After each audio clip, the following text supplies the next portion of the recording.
Alright, time for another episode here, Buckle Up Garage. We are going to work on getting the subframe out today. First thing I got to do is get this brake taken apart. Well, the car can be towed out of its spot. That wheel will turn on by hand, so at least pull the brakes out of it so when the subframe's loose I can actually roll it out of here. So stick around, let's get this done.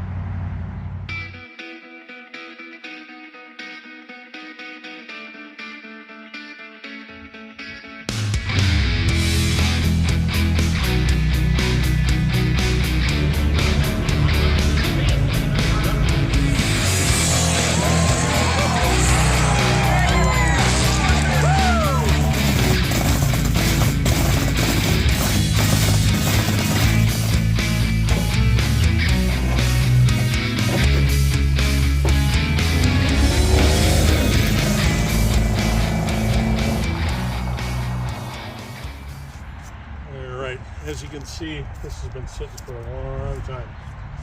And I know it's not completely seized up because the car rolls. It's probably going to be a pain in the ass to get this drum off. I'm sure it's probably not going to come really easy. So I'll keep chipping away at this.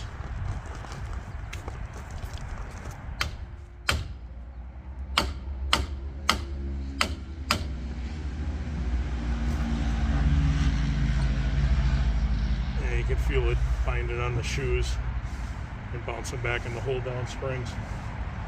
Let's see if I can back this off some. Well, the good news is it's coming off. Bad news is I need a bigger pry bar, so get that.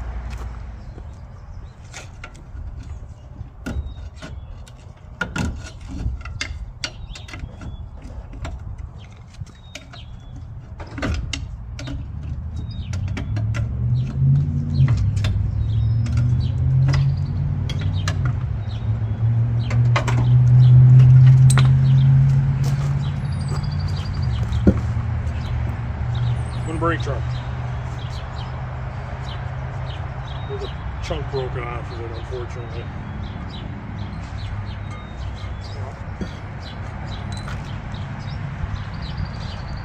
Brake shoe material falling off, not surprising. And honestly, there's not much left for this. So, like I said, I'm pretty sure this car sat for quite a while. So all I'm going to do is, now, if I can't back these off enough where it's going to roll, which I don't think I'm going to be able to do, just take all the guts apart, put the drum back on so it rolls. Voila, brakes are apart.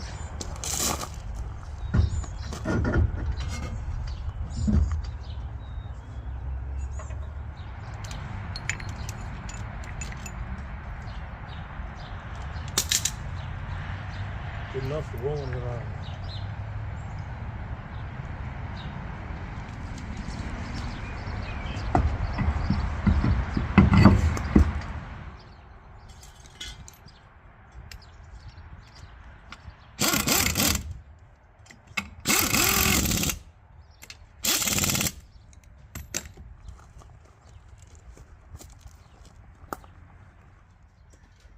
Okay, first thing I want to do is kind of clean up the firewall, which means pulling what's left of the heater lines off and the AC lines. I'm going to show you something, and I believe the 69 Chrysler C-Body, probably any of these this era, are where the hatred of doing heater cores probably came from. I'm going to show you where the heater lines run to go through the firewall to the heater core. Alright, right here are the two AC lines that we're going to pull out. Underneath that is the inlet and the outlet heater core lines. It is below the heater box, which normally there would be an engine here, a transmission there, inner wheelhouse, and a fender. All this area right here is all hidden. I undid the clamps and pulled these out I'm trying to picture how these guys did this back in the day. I don't know if there was enough room between the frame and the wheel well, or from up here to get to this. I mean, I can't imagine. So, if any of you guys are old Chrysler techs that had to do these back in the day, I salute you, because this had to have sucked, and sucked hard. Alright, so I'm going to try and pull these hoses off in one piece. The clamps actually came off pretty well, considering they've been on there forever. I'm hoping I can kind of twist these off and save them. I don't know why, but you know, sometimes you want to do that stuff. And I can guarantee you, when all this work happens to the white car to put this subframe in it, after it's all cleaned up and rebuilt, I will find a new heater core to put in that thing, and probably, well, the evaporator isn't too tough to get at, but yeah, I can't imagine doing a heater core on one of these things when the car is totally assembled. No thank you.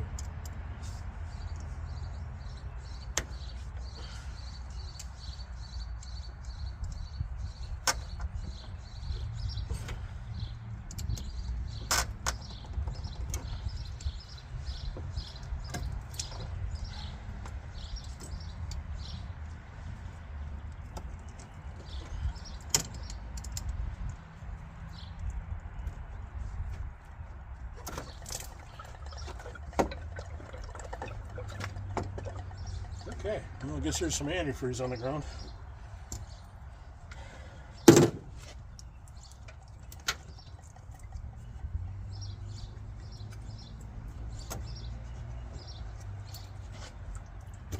Alright, so now the AC lines. And I did crack these loose earlier because I didn't know how much they were going to fight me. So don't be disillusioned, these did not come apart that easy.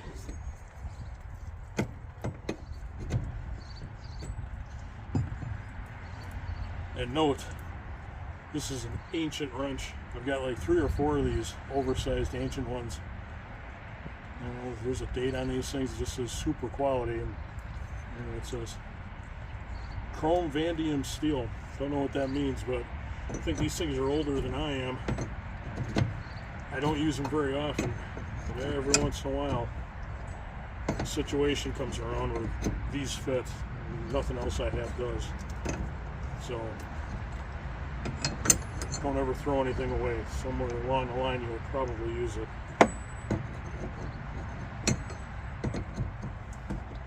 Goes for tools, goes for old friends.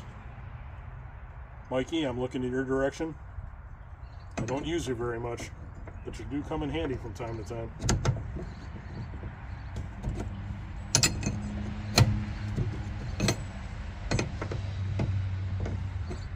And once again, normally you could probably cut these out or whatever, but they're somewhat intact, even though I wouldn't probably use them. I mean, they're getting dry rotted and stuff.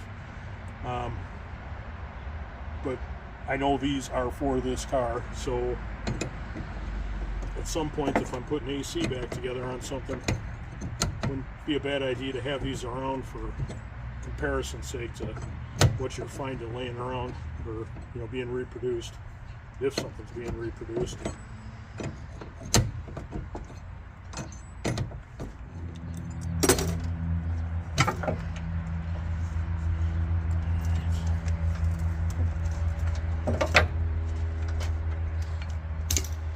Next thing is going to be the steering column coupler and brake lines.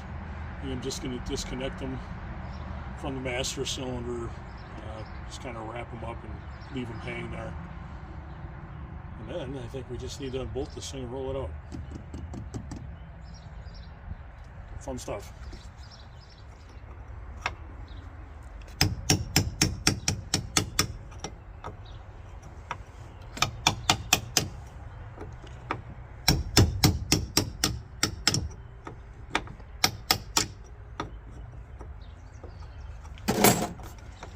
Alright, so next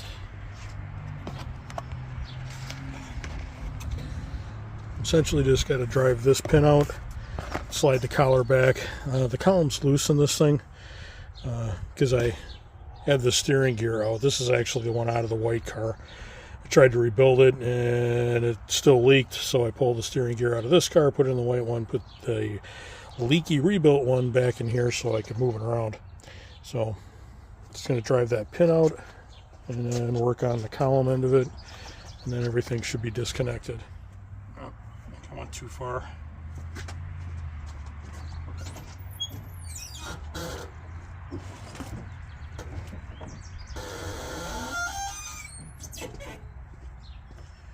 There we go.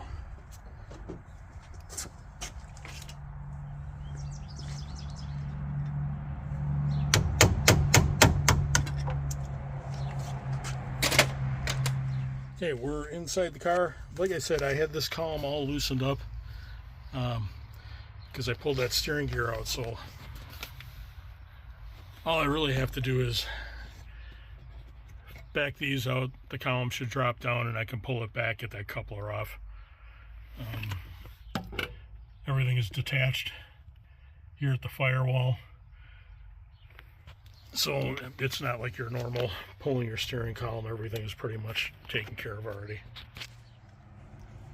Okay, we have the benefit of a lot of this interior having been pulled out already, but just ahead of the seat there's a body plug. Well, not this one, that one goes there.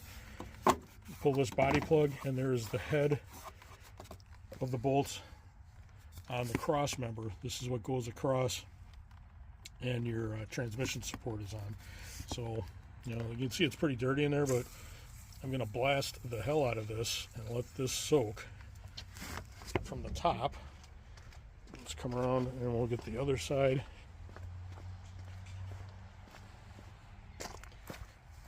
And again, I'm going to try and get these from the bottom as well. Yeah, man, look at that floor. God, the floors are just garbage, but Subframe's good. It's just amazing to me what's good in this car and what's not good in this car. Strange situation. So we'll try and get those from underneath. But your front subframe, or stub frame, like I said, however you want to say it, bolt is right here. Now, there's this big opening, but there is a cross or a support piece here, and I thought I could get in there and maybe get this from the top. Maybe I can.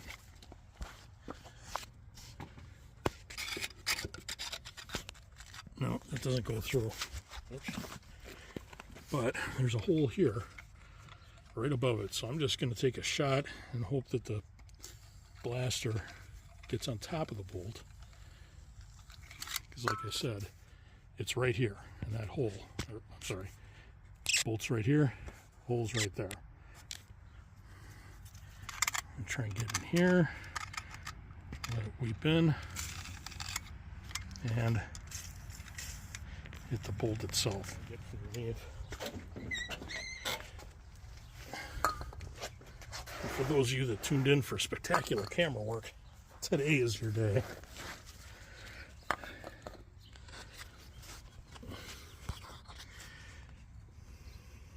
Alright, see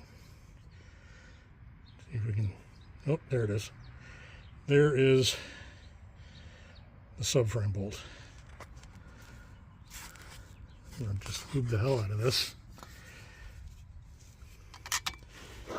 Actually trying to use the camera to see what the hell I'm doing.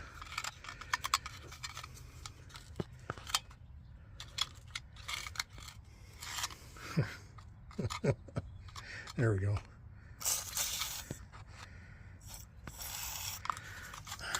Can's laying down too much. Riveting YouTube video here.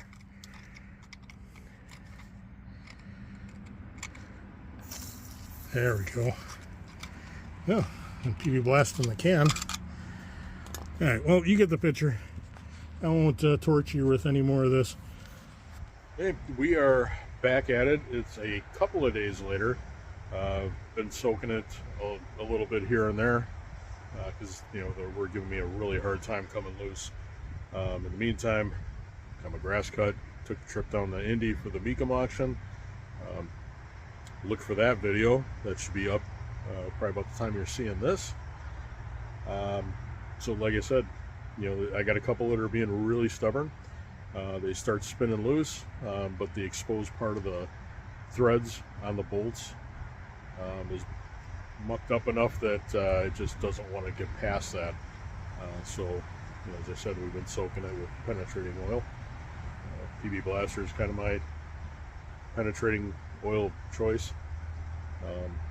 So I'm going to crawl underneath here and see if I have any better success today and finally get the subframe all the way out.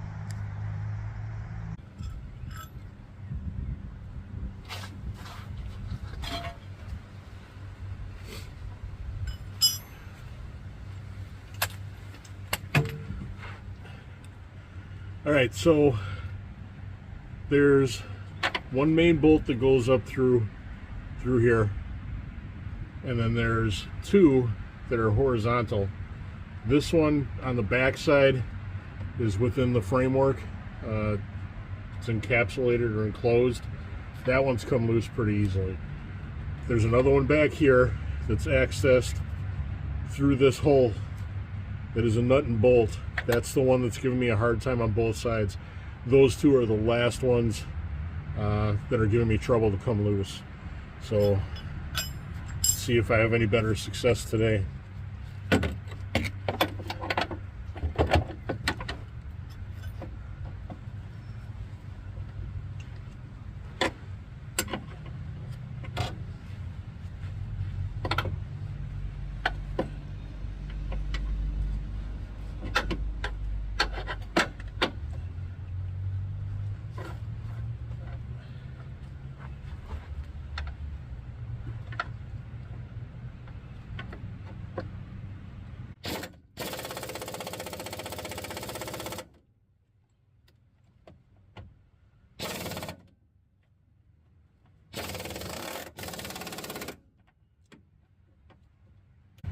Goes tight pretty easily, but it backs about halfway out and it binds up, so we're just going to keep working it back and forth.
Going.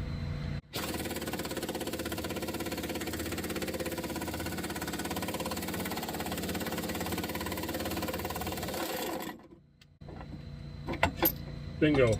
We're gonna save all that, and that is gonna all get soaked and cleaned up.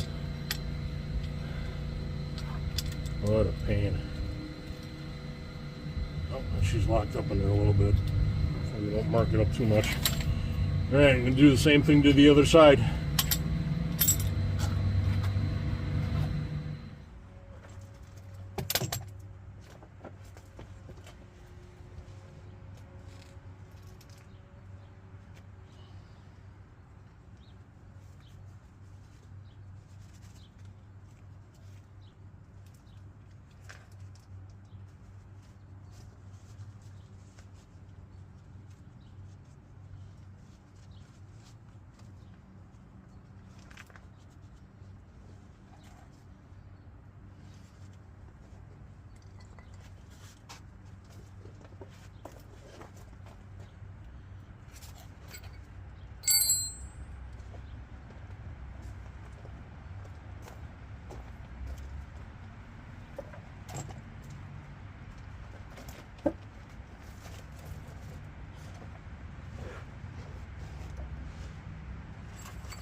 Alright, let's see if this side goes any easier. I'm doing the same thing. PB blaster and soak and hammer, soak. For some reason this side is just a little bit tougher to get comfortable with.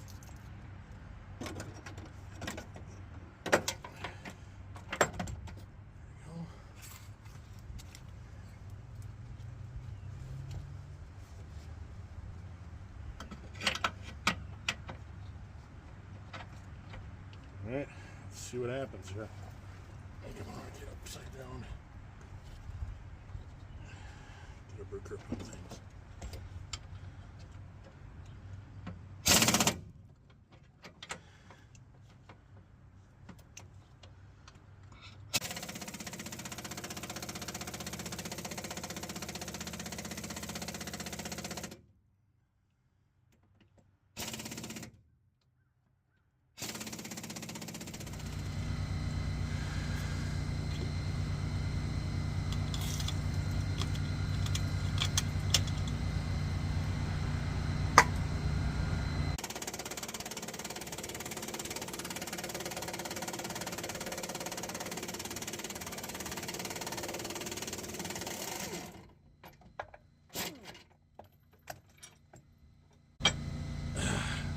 And there's number 2.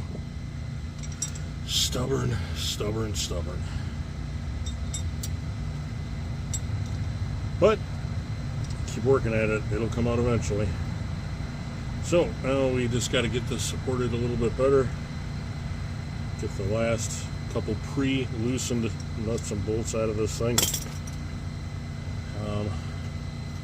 Got fuel line running through here, then I'm going to have to disconnect and e-brake cable on the other side. Make sure that these don't get bound up on these. So here we go. Alright, we got every bolt out.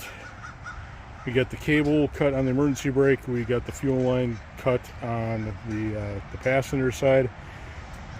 As far as I can tell, all I gotta do is lower this down and roll her out, so let's see what happens.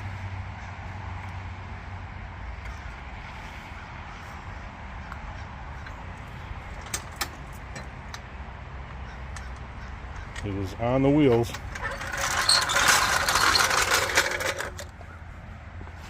I'm gonna set this up because I'm sure I'm gonna need 2 hands for this.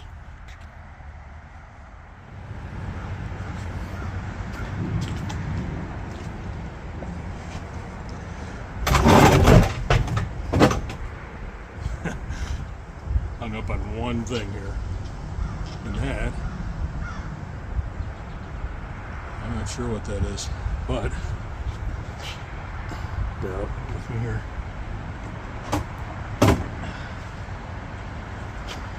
Alright, try this again.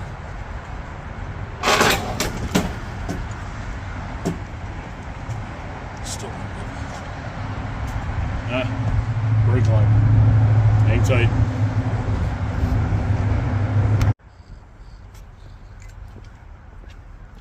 Whiz wheel to the rescue.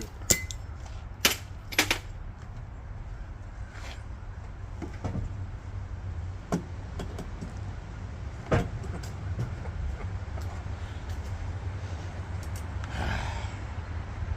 lot of stupid little crap here. There we go. Brake line switch connector. Snake it past the jack stands a little bit.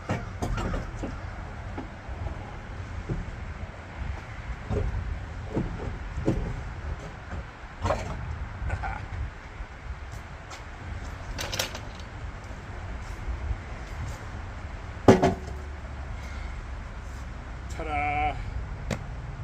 One subframe out.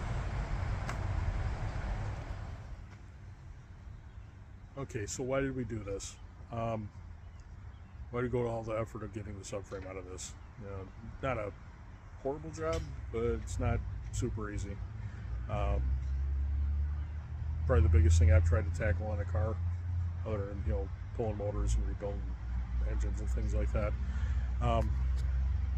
The problem with these cars, the C-bodies, while the subframes are removable, let me turn this around, and well, you know what, I wonder if I should get underneath, see if I can show you underneath the white car where the problem lies.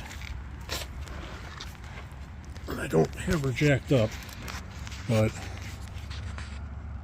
as you can see right here, this subframe is rusted and peeling apart. So the only solution to that is replacing it.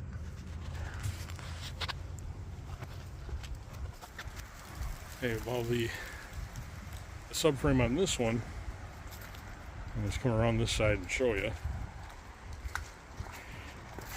This is the same section, and as you can see, that's all solid. Everything's good here. This is good. They start to split down the seam, separate, and then it just goes from there. Passenger side, also all solid, all good. The wild card is, until you get the subframe out, you don't know how the top side of it is. This is all enclosed, and from here back is all under the floor, and you can't see it. So, as you can see, everything is good. Both sides, all solid. Only downfall of this subframe is it's a drum brake setup, and the white car is a disc. Once I get it apart, kind of assess everything, I'll decide if I'm going to swap it over to back to, so it's got disc on it again, or just leave it drum. I mean, I'm not opposed to drum brakes. They work just fine when they're maintained. I'm not out rally crossing or road racing with this thing where I got to worry about, the brakes failing on me or overheating. As far as what holds the subframe in, just so we got a better view, you got, this is where it's a little bit of a learning experience for me. I thought there was just one bolt here. There are two. There's also shims that lay here to kind of space everything out. And then at the back, there's one that goes through here. The ones on the end here that were fighting me at the end. And then you got one inner one, and that's all caged, I guess is how you call it. Those spun out really easy. So all total, between both sides, you got 10 bolts holding this thing in. Technically, the trans cross member sits here. There's a bolt up through here as well. I don't remember if that actually goes into the floor. It might. But overall, I'm pretty happy. This thing's in as good a shape as it is. Now, we just got to get to stripping it down and cleaning it. Rebuild the front end, ball joints and tie rods and everything else. But so that is where we're at. Thanks for coming along here as I learned something new about taking the front end of this car apart. I do appreciate any likes and comments, hitting the subscribe button. It all helps me keep, stay motivated to keep working on this thing. The YouTube channel is a big reason why this car is finally having something done to it after sitting here for a couple years. By no means the halfway point. There's a long ways to go with everything that needs to happen as far as taking that pile of stuff and getting it in that pile of stuff. So we'll see how far this goes, how long this takes, and again, appreciate it. Keep your eye out. There's going to be more episodes of this. I also just posting a Beacom auction down in Indy that I went to yesterday, I mentioned earlier. But until the next time, later.